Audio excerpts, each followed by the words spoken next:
அதாவது ஒரு வேலைய நம்ம மனசுக்கு பிடிச்சி செஞ்சோன்னு வச்சுக்கோங்களேன், அந்த நம்ம கண்டிப்பாக ஜெயிக்கலாம். அது நம்ம தோல்வியே கிடையாது. அதுக்கு எக்ஸாம்பிள் பார்த்தீங்கன்னா அஜித் சார் தான். அஜித் சாரை பற்றி நான் சொல்லி தான் உங்களுக்கு தெரிய வேண்டியன்னு அவசியம் இல்லை. அஜித் சார் ஒருத்தவங்க கூட அவங்க பிடிச்சாதான் பழகுவார், பிடிச்சாதான் படம் பண்ணுவார், பிடிச்சாதான் வேலையே செய்வார். அந்த அளவுக்கு அஜித் சார் ஒரு மனசுக்கு எது ரொம்ப நெருக்கமாக இருக்கோ, ஒரு பிடிச்சி பண்ணுறாரோ அதில் ஃபெயிலியரே ஆக மாட்டார். அது சினிமாவிலையும் சரி, கார் ரேசிங்லையும் சரி. பட் இந்த வீடியோவில் நம்ம அதை பற்றி தான் பார்க்க போகிறோம். மறக்காமல் ஸ்கிப் பண்ணால் பாருங்கள். அதுக்கு முன்னாடி நம்ம சேனலை சப்ஸ்கிரைப் பண்ணுங்கள், உங்கள் ஃப்ரெண்ட்ஸுக்கெல்லாம் ஷேர் பண்ணுங்கள். அதாவது ஒரு மனுஷன், அதாவது ஒரு நாட்டில் பிறந்த ஒரு குடிமகன் நினச்சா கூட அந்த நாட்டுக்கு கெட்ட பேரையும் வாங்கி கொடுக்க முடியும், நல்ல பேரும் வாங்கி கொடுக்க முடியும். ஆனால் இப்போ அஜித் சார் பார்த்திங்கன்னா நம்ம நாட்டுக்கே பெருமை தேடி தந்துருக்காரு. அதாவது துபாயில் நடந்த இன்டர்நேஷ்னல் கார் ரேசிங்கில் 3rd ப்ரைஸில் வின் பண்ணியிருக்காங்க அஜித் டீமு. அது வந்து எப்படி பார்த்திங்கன்னா சும்மா அப்படி போயிட்டு வரதில்ல, ஒரு 10 கிலோமீட்டரோ ஒரு 50 கிலோமீட்டரோ அப்படி போயிட்டு வரதில்ல, ஒரு 24 மணி நேரமாக கண்டினியூஸாக அது போய் ரேஸ் ஓட்டிக்கிட்டே இருக்கணும். அதாவது ஒரு டீம் மெம்பர், அஜித் டீம் மெம்பரில் அஜித்தையும் சேர்த்து 4 பேர் இருக்காங்க. 4 பேர் மாற்றி மாற்றி ரேஸ் ஓட்டிக்கிட்டே இருப்பாங்க. அதை எல்லாத்தையும் எனர்ஜியோட அஜித் சார் அந்த டீமையே ரன் பண்ணி வின் பண்ணியிருக்காங்க 3rd ப்ரைஸில். மொத்தமாக இது உலக நாடுகள் மத்தியில் இந்தியாவுக்கு ஒரு பெருமை தான். அதாவது இது அஜித் சார் ஒரு ஆக்டர்னு தெரியும், நல்ல ஆக்டர் நம்ம எல்லாருக்குமே தெரியும். அதான் கார் ரேஸில் சினிமாவோட அஜித் சார் கார் ரேஸ் தான் ரொம்ப லவ் பண்ணுறாரு. அதாவது ஆரம்ப காலத்தில் மாடலிங் சினிமாவுக்கு வந்தது கார் ரேஸுக்கு பணம் கட்டுறதுக்கு, அதுக்கு தான் அவரே சொல்லியிருக்காரு. பட் இது வந்து பார்த்திங்கன்னா ஒரு முழுக்க முழுக்க உண்மையான விஷயந்தான். அதாவது ஒரு அஜித் சாருக்கு மனசில் ஒரு அது வழியாகவே இருந்துகிட்டு இருக்கும். ஆரம்பத்தில் பார்த்திங்கன்னா அஜித் சார் எவ்வளோ ஆக்சிடெண்ட்டு, படமும் நடிக்க முடியாமல் கார் ரேஸுக்கும் போக முடியாத ஒரு ரொம்ப கஷ்டப்பட்டார். உடம்பளவில் மனசளவில் ஏகப்பட்ட ஆப்ரேஷன், இந்த முதுகுலெல்லாம் ஏகப்பட்ட ஆப்ரேஷன், கை கால் எல்லாத்துலேயும் போல்டு. இந்தியாவில் ஒரு அயன்மேன் பார்த்திங்கன்னா அது அஜித் சார் மட்டும்தான். ஏன்னா அந்தளவுக்கு ஒரு ஹார்ட் ஒர்க் பண்ணுவார். எக்ஸாம்பிள் பார்த்தீங்கன்னா சினிமாவில் ஃபைட் சீக்வன்ஸ்லாம் டூப்பே கிடையாது, பெரும்பாலும் டூப்பே கிடையாது. பட் எப்போனா ரொம்ப முடியாத பட்சத்தில் மட்டும்தான் அவர் டூப் யூஸ் பண்ணாத. பெரும்பாலும் அஜித் சார் ஃபைட் சீன்லாம் டூப் போடுறதே இல்லை. சரி, ஓகே, இப்போ பாயிண்ட்டுக்கு வந்துடலாம். துபாயில் வந்து ஒரு இன்டர்நேஷ்னல் ஒரு கார் ரேசிங். அதாவது இப்போ அஜித் சார் தலை பொங்கல், அதாவது விடாமுயற்சி தான் எல்லாமே எதிர்பார்த்துட்டு இருந்தாங்க. அந்த படம் வரவே இல்லை, போஸ்ட்போன் பண்ணிட்டாங்க. பட் இது ரசிகர்களுக்கு ரொம்ப டிசப்பாயின்மெண்ட் ஆகிடுச்சு. அதாவது இப்போ இந்த ரேஸ், இந்த நியூஸ் எல்லாம் வைரல் ஆக வேறு, இந்த ட்ரெயின் பண்ணுறது, ஆக்சிடென்ட் ஆகுது, இதெல்லாம் பார்க்கப்போ ரசிகர் கவனம் வந்து இந்த படத்தெல்லாம் விட்டுட்டு இந்த ரேஸ், அதாவது அது மேலே போயிடுச்சு எல்லாமே. நாளுக்கு நாள் அதில் ஒரு அப்டேட் வர்றது, நியூஸ் வர்றது. அது பார்த்தா ஒரு தடவை ஆக்சிடென்ட் ஆகிடுச்சு, ஒரு ட்ரைனிங் கார் ரேஸில் ஆக்சிடென்ட் ஆகிடுச்சு. அப்போ வந்து அது வந்து செம வைரல் ஆகிடுச்சு. ஆடியன்ஸ் மத்தியில் இந்த சினிமாவை எல்லாம் புறக்கணிச்சிட்டாங்க. பட் அந்த ரேஸ் அதுக்கு முக்கியத்துவம் கொடுக்க ஆரம்பிச்சிட்டாங்க.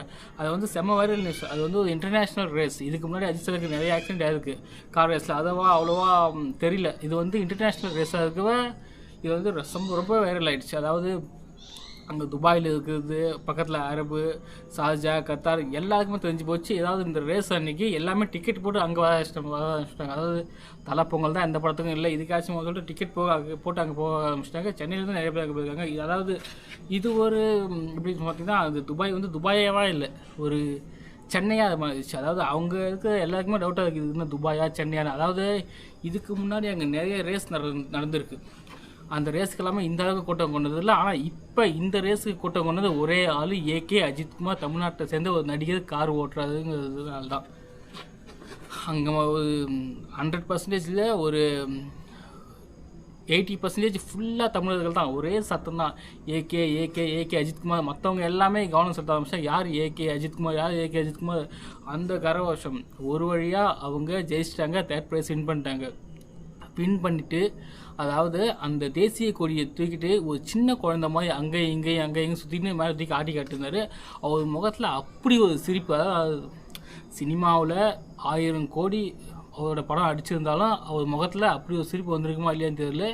இந்த ரேஸில் ஜெயிச்சு நம்ம தேசிய கொடியை தூக்கி மேலே காட்ட அவர் முகத்தில் அப்படி ஒரு சிரிப்பு. அதாவது ஒரு சின்ன குழந்தை ஒரு கல்லங்கோடம் இல்லாமல் சிரிக்கும் பார்த்தீங்களா, அந்த மாதிரி அவர் சிரிச்சிட்டு இருந்தார். இதை பார்க்கவே ரொம்பவே ஆச்சரியமாக இருக்குது. அதாவது அஜித் சார் சின்ன வயசில் ஒரு பேட்டி ஒன்று கொடுத்துருப்பாரு, நான் பிறந்த இந்த நாட்டுக்கு என்னால் முடிஞ்ச அளவுக்கு பேரும் புகழும் வாங்கி கொடுப்பேன்னு. எப்போ ஒரு 96, 97 அந்த காலகட்டத்தில் ஒரு சேனலுக்கு, டிவி சேனலுக்கு பேட்டி கொடுத்துருப்பாரு. அதை நேற்று ப்ரூவ் பண்ணிட்டாரு, அதான் உண்மை.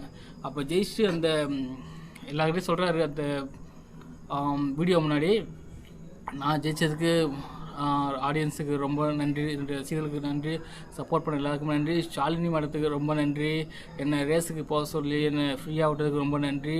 அப்புறம் எல்லாருமே அவரோட மேனேஜர் சுரேஷ் சந்திரா அவரை பற்றி கூட சொல்லியிருக்காரு. அவர் எனக்கு மேனேஜர் மட்டுமே இல்லை, என் குடும்பத்தில் ஒரு ஆள்னு. மொத்தமாக எல்லாமே ஜெயிச்சுட்டு மொத்தமாக ஆடியன்ஸ் எல்லாமே கண் கலங்கிட்டாங்க. அஜித் சார் ரொம்ப கண் கலங்கிட்டாங்க. இதை பார்க்க நிறைய செலிபிரிட்டிலாம் வேறு போயிருக்காங்க. அதாவது ஒரு actor Madhavan, Arjun Das, good bad ugly director ஆதிக்கு பற்றி சொல்லவே தவிர தீவிரமான அஜித்தோட பயங்கரமான ஒரு ஃபேனையும் தாண்டி ஒரு வெறி பிடிச்ச ஒரு ரசிகர் தான் ஆதிக்க வச்சுருக்கோம். நிறைய பேர் போயிருக்காங்க. மாதவன்லாம் செல்ஃபோன் எடுத்து லைவ் போட ஆரம்பிச்சிட்டாரு. லைவ் போட்ட உடனே எல்லா சுற்றிகளும் மாதவன்கிட்ட வந்து செல்ஃபி எடுக்க பார்த்துருக்காங்க. ஆனால் மாதவன் வந்து என்ன செல்ஃபி எடுக்காதீங்க, ஏண்டாதீங்க, நான் ஒரு ஃபேனாக தான் இங்கே வந்திருக்கேன், நானும் அஜித் சாருக்காக தான் வந்திருக்கேன், ஒரு ஃபேனாக வந்திருக்கேன்னு சொல்லிட்டு ரொம்ப ஒரு அன்பு மழை ஃபுல்லாக அரங்கம் ஃபுல்லாக அஜித் அஜித் அஜித் ஏகே கேட்டால் நிறைய பேர் சொல்லுவாங்க, ஒரு ஆக்டருக்கு எதுக்கு தேவையில்லாத வேலை, படம் நடித்தா தான் காசு வாங்கினோமா போய்கிட்டே இருந்துடலாம். அதெல்லாம் தாண்டி அஜித் சாருக்கு என்ன பிரியன்னா அவருக்கு ஒரு அஜித் சாருக்கு ஒரு பிடிவாதம் ஒன்று இருக்கும்.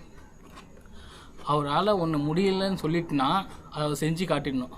அதாவது குண்டாக இருக்குன்னு சொன்னால் உடம்ப இறக்கிடுவார், சிக்ஸ் பேக் இல்லைன்னு சொன்னால் சிக்ஸ் பேக் வச்சுருவார். பட் அவர் வந்து விமர்சனம் பண்ணால் அதை எடுத்துக்கிட்டு அதுக்கு சேலஞ்சாக வாழ்ந்துட்டு தான் அஜித். பட் இது வந்து எல்லாருக்கும் ஒரு மோட்டிவாக தான் இருக்கும். அதாவது இந்த அஜித் சாரோட டீம் மொத்தம் அஜித் சாரும் சேர்த்து 4 பேர். ஒருத்தர் வந்து பெல்ஜியம், ஒருத்தர் ஆஸ்திரேலியா, இன்னொருத்தரும் பெல்ஜியம் தான். நம்ம கடைசியில் இருந்தால் அஜித் சார் ஒரு டீமை ஃபார்ம் பண்ணது அஜித் சார் தான். அந்த டீமை ஃபார்ம் பண்ணது அஜித் சார் தான். அதுக்கு கைட் பண்ணது தான் அதுக்கு அஜித் சார் தான். இந்த கைடுன்னா இந்த மேனேஜர் ஒர்க்கு அந்த மாதிரி எம்ப்ளாயி அந்த மாதிரி பாண்டிங் கிடையாது, ஒரு ஃப்ரெண்ட்ஷிப் பாண்டிங் தான். அதாவது மற்ற 3 பேருமே வேறு நாட்டுக்காரங்க, அஜித் சார் இந்தியா. அதாவது ஒரு வேறு நாட்டிலேருந்து ஒருத்தவங்க வந்தாங்கன்னா அவங்களோட சீக்ரெட்டு எல்லாத்தையும் சொல்ல மாட்டாங்க. அதாவது அவர் வேறு நாடு, நம்ம வேறு நாடு அப்படின்னு பார்க்க மாட்டாங்க. இது வந்து ஒரு ஃப்ரெண்ட்ஷிப்பான பாண்டிங் தான். அதாவது அஜித் சாருக்கு தெரிஞ்சு அவர் சொல்லுவார், அவருக்கு தெரிஞ்சு இவர் அவருக்கு தெரிஞ்சு, அதாவது மாற்றி ரொம்ப ஃப்ரெண்ட்ஷிப். எந்த அளவுக்கு ஃப்ரெண்ட்ஷிப்னா ஒன்றா உட்காந்து சாப்பிட்றது, அவர் காலை மடித்து கூட விடுவார். பட் இந்த இந்த பெல்ஜியம் கார் ரேஸ் ஒருத்தர் இருப்பார், அவர் காலை மடித்து விட்றது, இன்னொருத்தர் ஷூ லேஸ் கட்டெல்லாம் கட்டி விட, அந்தளவுக்கு ரொம்ப ஃப்ரெண்ட்ஷிப்பாக இருந்தார். ரொம்ப ஃப்ரெண்ட்ஷிப்பாக இருந்து அவங்களுக்கு தெரிஞ்ச ஃபார்முலா எல்லாத்தையும் இவங்க சொல்கிறது, இந்த ஃபார்முலா எல்லாத்தையும் அவங்க சொல்கிறது, அந்தளவுக்கு ரொம்பவே டீப்பாக ஒரு ஃப்ரெண்ட்ஷிப் இருந்திருக்காங்க. அதாவது ஒரு மேனேஜர் ஒரு எம்ப்ளாயி அந்த பாண்டிங் வந்து ரொம்ப நாள்லாம் நீடிக்காது. ஒரு ஃப்ரெண்ட்ஷிப் பாண்டிங் வந்து லைஃப் லாங் நீடிச்சுக்கிட்டே இருக்கும். அது எக்ஸாம்பிள் தான் இந்த வெற்றி. துபாய், அதாவது துபாயில் வந்து இந்த அரபுக்காரங்க அவங்க தான் ராஜா, அவங்க தான் மந்திரி, அங்கே ஏ டு இசட் அவங்க தான் எல்லாமே, வெள்ளை ட்ரெஸ் எல்லாமே. ஆனால் இப்போ இந்த நடந்த சம்பவம் பார்த்திங்கன்னா அந்த எல்லாத்தையுமே அது அந்த ஸ்டேடியத்தில் அந்த அரபு நாட்டை தாண்டி எல்லாமே தமிழ்நாடுக்கு தான். அந்த தமிழ்நாடு போனது எல்லாமே ஒரே ஆள் அஜித்குமாருக்காக தான். அதாவது இது வந்து ஒரு ஆரம்பம் மட்டும்தான். சினிமாவில் நடிச்சுட்டு கோடிக்கணக்கான சம்பளம் வாங்கிட்டு போயிடலாம். பட் ஆனால் அஜித் சார் அன்றைக்கி சொன்னார், நான் பிறந்த நாட்டுக்கு ஏதாவது பேரும் புகழும் வாங்கி தருவேன்னு சொல்லிட்டு அன்றைக்கி சொன்னதை இன்றைக்கி செஞ்சுட்டாரு.